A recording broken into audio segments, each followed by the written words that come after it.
17 juta orang di dunia menderita stroke setiap tahunnya.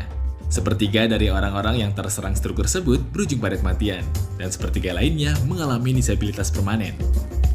Di Indonesia, stroke merupakan salah satu penyakit dengan tingkat kematian tertinggi.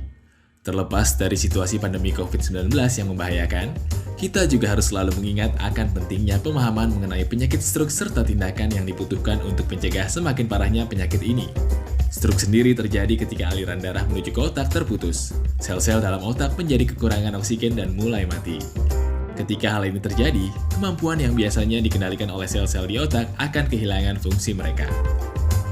Penyebab penyakit stroke sendiri sangat banyak.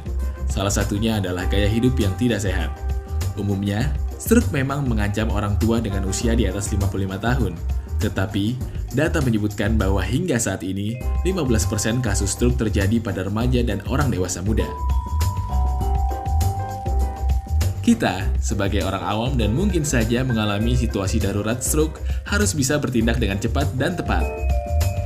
Untuk itu, akan lebih baik jika kita dapat mengenali gejala stroke melalui FAS, yaitu face drooping, wajah tidak simetris saat tersenyum, arm weakness, satu sisi tubuh melemah mendadak, speech difficulty, mengalami kesulitan berbicara atau pelo, gumpalan darah yang menyebabkan abang stroke.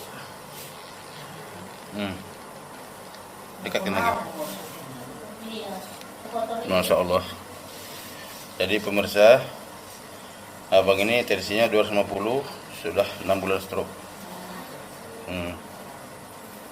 Inilah yang menyebabkan stroke. Ini bang. Gimana nih coba? Bayangkan pemirsa. Inilah yang menyebabkan stroke karena darah itu ini menyumbat di pembuluh darah sehingga darah nggak bisa ngalir lagi. Nah, sehingga apabila dia terlalu lama tersumbat, akhirnya pembuluh darah pecah. Nah, pecah itulah yang bikin stroke. Akhirnya lumpuh. Apa rasanya? Enteng nggak juga nih? Enteng ya? Waduh. Ini terlalu lengket nih. Ini gumpalan yang keduanya.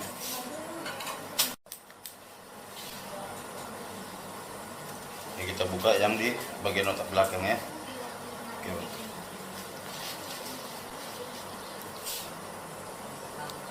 Kita buka. Ya pemirsa, inilah dia. Ya. Ini udah kayak jelly juga nih bang. Ternyata nih bang. Tahu nih. Berikut urutan bekam di rumah bekam Hermes Fortune ya teman-teman. Setelah pasien cuci kaki, kakinya aku refleksiin supaya pembuluh darahnya terbuka semuanya. Nah ini lagi diurut, aku pakai alat supaya pasien lebih nyaman. Nah setelah itu ini namanya jujur untuk ngeluarin angin yang ada di pori-pori kulit pasien. Nah ini namanya kop kering, dimana persiapan untuk kop basah untuk dibasah. Nah ini seperti ini penampakannya ketika kop kering sudah nempel ke semua kulit. Nah ini baru penusukan jarum, jarumnya kecil untuk kop basah. Nah ini masih penusukan jarum dan nanti habis ini dilakukan dengan namanya penarikan. Nah ini alatnya buat narik darah kotor yang ada di lapisan kulit. Nah ini dilakukan selama 5 menit supaya di sini darah kotornya sudah 5 menit kita keluarkan. Hasilnya seperti ini. Jika ada penyumbatan, inilah yang bisa menyebabkan stroke ataupun badan sakit. Bentuknya Nutrijel. Kalau pasien stroke itu lebih banyak lagi hambatannya. Nah lihat seperti ini, buat dikeluarin aja susah banget karena memang sangat kental sekali. Dia mirip sekali dengan Nutrijel seperti itu. Lihat, inilah yang buat orang kena stroke, inilah buat orang sakit darahnya mengumpal.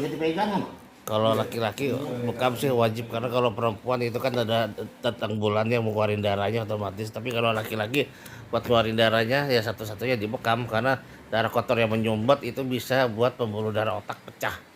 Nah di sini nih sudah itu pasien kita kasih infrared supaya pembuluh darahnya lancar dan kakinya direfleksi. Setelah itu refleksi kaki ya, untuk apa? Supaya pasien lagi mengalami sakit di kaki, jadi di sedot darahnya, diharapkan kakinya menjadi ringan dan tidak sakit lagi.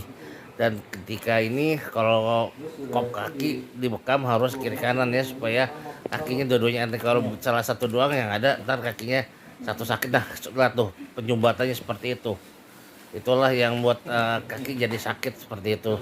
Nah, oleh karena itu jangan lupa teman-teman untuk menjaga aware dari pola makan, terus juga jangan lupa untuk dibekam juga, karena darah kotor itu bahaya. Itu yang buat orang stroke. Dah seperti itu, lihat kentalnya kayak Nutrijel. Bisa bayangin kan kalau mengendap di badan seperti apa terus